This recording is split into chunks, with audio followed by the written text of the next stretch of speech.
Hello everyone, and welcome to my YouTube channel where I'm going to be reviewing the latest Star Wars installment, The Last Jedi, and what I find extremely wrong with this movie, and where it just really missed the mark in many ways, more ways than one. But first of all, before you watch this video, just want to put a spoiler alert out there. Going to be giving away certain plot lines and certain endings. So if you haven't seen the movie yet, might not want to watch this video. But if you have seen the movie, you're probably like myself, and you're wondering what the heck were they thinking in this movie, because a lot of things in this movie just did not make sense, and they basically trashed the old Star Wars canon and way of doing things, and they did that for a reason, and I want to explain some of that in this video. Okay, so spoiler alert out of the way, and so let's get started. Okay, this movie to me is like if you showed up at an anti-Trump rally at Berkeley University and just gave a bunch of Berkeley students millions of dollars and a bunch of movie equipment to film a movie and said, here, go make a Star Wars movie. This movie right here is what you would have probably gotten at the end of the process. Because this movie right here, it just preaches so much social justice warrior gospel that it really just defies reality. It really does. And it defies reality in more ways than one. The problem that I have with this movie is just it's just inundated with women characters. And I ain't got a problem with women being in movies, of course not. And I don't have a problem with women being heroes and women being in prominent roles. And I've got a problem with that at all. But it's like mostly everybody in the rebellion now that's in a leadership position is a woman. And that's one of the things that they really pushed in this movie. And all the guys in the movie, whether it's Luke Skywalker, Poe Dameron, Finn, or whoever, is just constantly needing women to tell them what to do. They're needing women to direct them or lead them or guide them and to bail them out or just something. It's like all the men in this movie are either bumbling idiots or they're just villains. And that's basically the message here. The message is, women have it together and they need, they need men. Men need them to lead them, and that's just not the case in real life. Men built Western civilization, and women have had their roles throughout as well. But, it's mostly, great men that help build, the great, Western civilization that we have today. And, women have played their part. You have the Margaret Thatchers, you have the Golda Meirs and the Florence Nightingales and women like that. But, that's an exception to the rule. But this movie right here, in its social justice warrior crusade, it preaches something completely different. It goes against reason, which is basically the liberal and the postmodern narrative. They go against reason. They go against reality. They go against nature. And this movie is filled with stuff like that. And something very interesting that you'll find in this movie is the Mary Sue character. And, a Mary Sue character is a character that has it all together, that does these things that defy reason and logic. They've never had any training. They just do the miraculous, with ease. Not even having to practice for it. And we see that in this movie with Rey. She has never really been trained in the Force, but at the end of Force Awakens, she fights Kylo Ren in a lightsaber battle, having never picked up a lightsaber before, and defeats this, trained Jedi Knight or Sith warrior who becomes a Sith warrior and defeats him in a lightsaber battle. How does she do that? She's never been trained in the Force. And also, there's a scene in this movie where Princess Leia, the ship that she's on gets blasted into, oblivion, into outer space, and she gets blasted into outer space herself. She's not killed in the initial blast, which defies logic and reason in and of itself, but she's blasted into outer space, the vacuum of outer space, and she's killed some way, or she's dead, but yet using the Force some way, she brings herself back to life, and she Mary Poppins kind of like flies her way back to the ship, and where, they let her in the ship, and then she's in this coma for like a few days, and then she's okay. Leia has never used the Force before. The only time we've ever seen Leia use the Force is at the end of Empire Strikes Back, where, Luke is at the on the weather vane at the bottom of Cloud City, and he's telepathically communicating with her and mentally, and she said, well, we got to go back and get Luke. That's the only time she's ever used the Force, even remotely used the Force. But right here, she cheats death and defies the vacuum of outer space and all that with the Force, and she lives. I don't understand why they did that. It was dumb. It looked like something. It looked like a cartoon. It looked like the Dukes of Hazzard General Lee jumping over a barn. You know, that's how cartoonish it looked. It looked horrible. Horrible. And the crazy thing about that is that, you know, Carrie Fisher, you know, who died about a year ago, you know, you're going to have to kill the character off eventually, I would think. So this would have been the perfect opportunity to do that. I don't know why they didn't, but it looked very cartoonish in and of itself. And, you know, and Stefan Molyneux made a really good point, you know, about, you know, women being in this movie. You know, or, you know, the diversity in this movie. The diversity, you know, you have all these multicultural things going on in this movie, and you have a lot of women. And basically what it's teaching is, you know, what he said, you know, is when you have multiculturalism, when you have all this diversity, you know, it doesn't really work. You know, countries get defeated the more diversity that they have. Diversity is strength, is what they're preaching, but we don't really see that in history.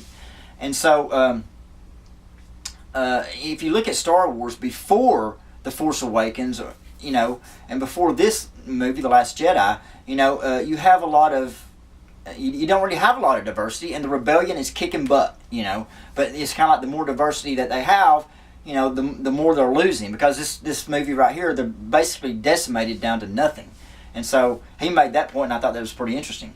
And another point that I wanted to point out was that, you know, talking about the Mary Sue character, and, you know, and how, you know, Rey, you know, she defeats Kylo Ren in a lightsaber battle, and she's never picked up a lightsaber before. And Leia, who is using the Force to cheat death, and she's never used the Force before, you know, this kindly resonates I don't know if they meant this directly or indirectly, but it resonates something that's going on in real life, and that is that things are just given to women. You know, it's just given to them. And whereas men have to really work for things, you know, Luke had to really go through a progression and had to go through his trials and tribulations to become a Jedi Knight. Kylo Ren had to do the same. Anakin Skywalker had to do the same.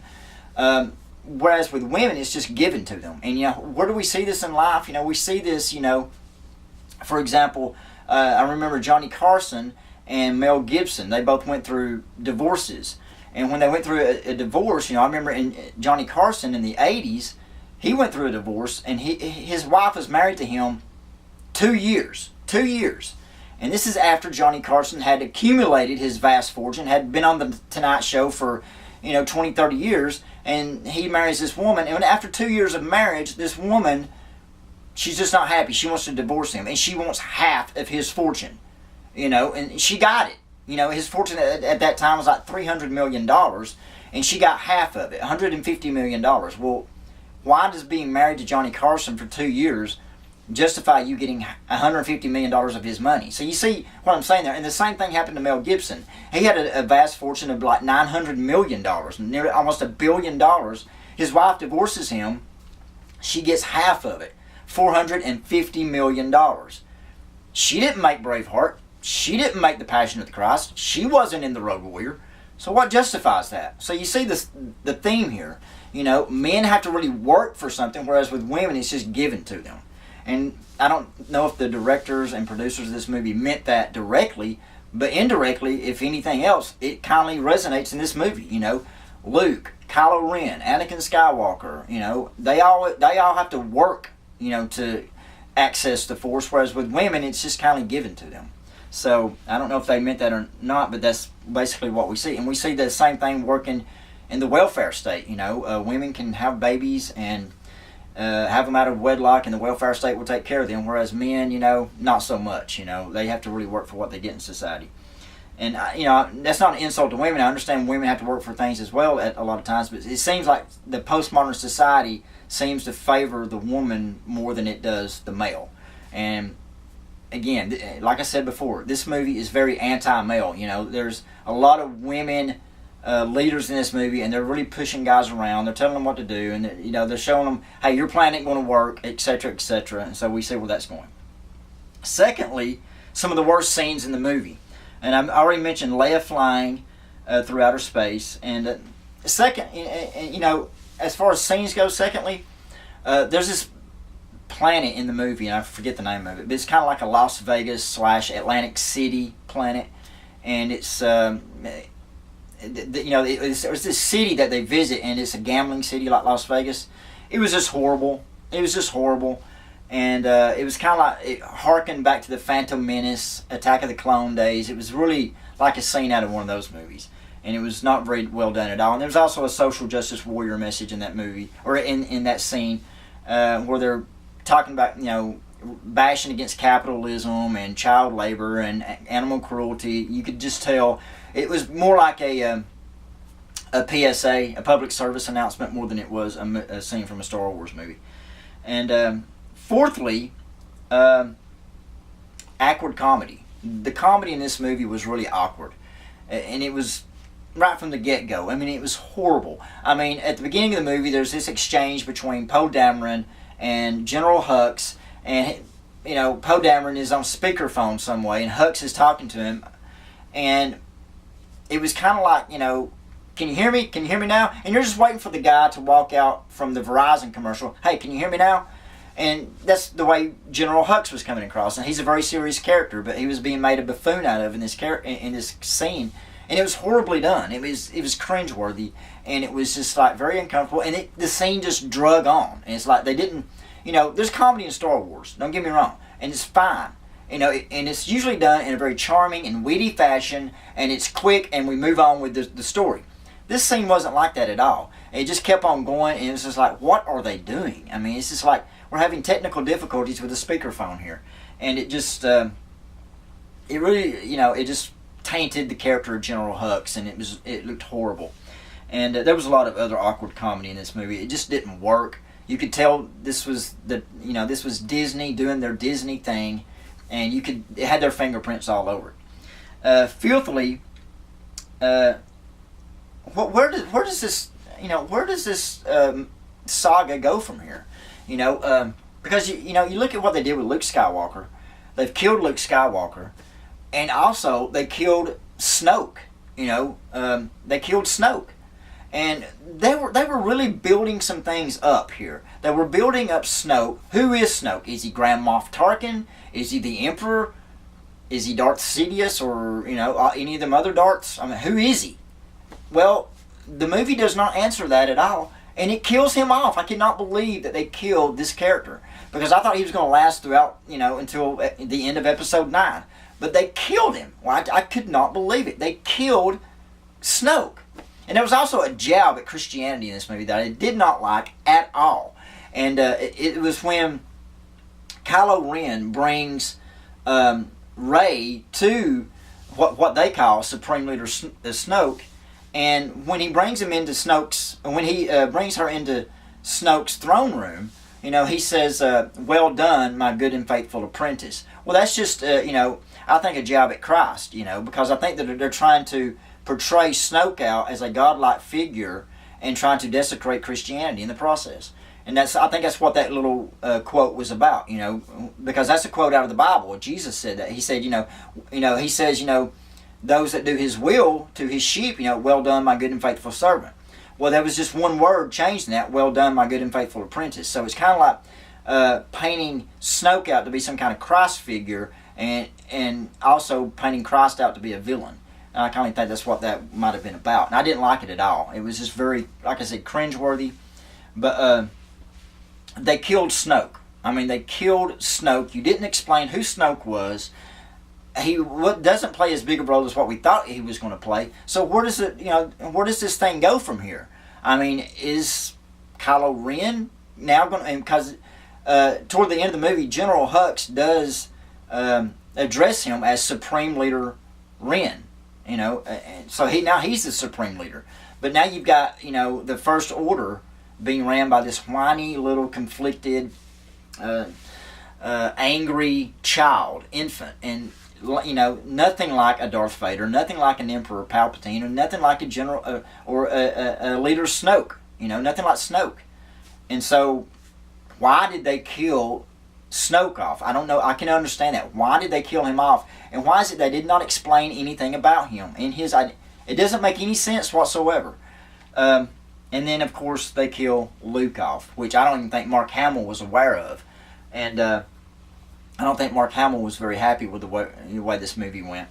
And I think he's glad to, be done with it, to be honest with you. And so now you have no Han Solo, you have no Luke Skywalker, and you still had Princess Leia, who lived to the end of this thing, but the real-life Carrie Fisher is dead now. So what are they going to do? I would not put it past them doing a CGI Princess Leia throughout the entire episode 9. I would not put that past them. I hope that doesn't happen, and if that does happen, that's going to make the episode 9 even worse than what episode 8, The Last Jedi, is. And that's saying a lot. That's saying a whole lot. I would not put it past them, because Billie Lourdes, who is Carrie Fisher's daughter, she was a part of this. She was in the movie. And so they might have had something worked out, and I don't know. But you could have killed Princess Leia off. You had many opportunities to do that, but you didn't. You kept her hanging around. Why? Carrie Fisher is dead. And so why did you keep Leia around? You killed off the characters you should have kept around, and you kept around the character you should have killed off. It doesn't make any sense. But I would not put it past them doing a CGI Princess Leia in episode 9. I would not put that past them at all. And so, where does this saga go from here? I'm asking you, where do you think it goes? You have Kylo Ren, who doesn't come across as a leader at all. You have Princess Leia, who, how is she going to hang around? And you have Rey, who has not been trained in the Force.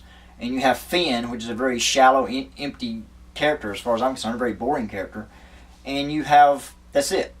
At the end of the movie, you had 14 people, I think, on the Millennium Falcon, which is the remnants of the rebellion. So what do you have? What are you going to do with episode 9? So what they did with this movie is they are going a different direction. What that direction is, I have no idea. If you got any idea, please, say so in the comments below. But two things in this movie, and that is, Kylo Ren said, to move forward, you have to kill the past. And that was basically saying, that was the directors and the producers' way of saying, basically Kathleen Kennedy and Rian Johnson saying, look, we're killing the old Star Wars and we're going in a different direction. And if you don't want to go with us, then stay behind with the old Star Wars. And I think a lot of us is going to, the older people are going to stay with the old Star Wars. But that's basically what they were doing. And they basically played that out when, Luke's lightsaber was given to him and he just cast it over his shoulder like it was nothing. And it's like, wait a minute. Luke, his lightsaber, his Jedi powers, his Jedi, persona, all that, was everything to Luke. He was willing to throw away everything for his Jedi calling. And now it means nothing to him. Well, that was basically a big spit in the face from the, Kathleen Kennedy and Rian Johnson, whatever. That was basically a big spit in the face from them guys. It was a big middle finger is what it was. And they don't care about us older Star Wars fans. They're going to be appealing to the younger Star Wars fans, which is the toy generation, the merchandise generation. We just want to make money generation. And, those of us who really care for substance and story, they don't care about. And so basically, at the end of the day, this movie right here, what was it saying? It was saying this. Star Wars, old Star Wars is dead. It's dead. No more Luke, no more Han. I don't know what they're going to do with Leia. It doesn't matter what they do with Leia from here on out. It can't work. If you do CGI Leia, that's going to be horrible. That's going to be horrible. Or if you kill her off, then she's gone. So all the old characters are gone except for C-3PO and Chewbacca. Those guys can't carry Star Wars. They can't carry Star Wars. Not the old Star Wars. And so basically, Star Wars is dead. Rest in peace. And I don't know what episode 9 is going to have, because from here on out, you're going to have social justice warrior, liberally laced, political propaganda, soapbox agenda Star Wars. And that's basically it. You're going to have postmodern Star Wars. And the old is going to be gone. And, this newer thing, it's not going to work. It's just not going to work. And so, how could they salvage this? Bring George Lucas back?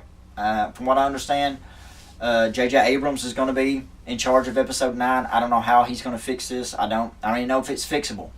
But we'd like your comments. We'd like to know what you think. Give me your opinion.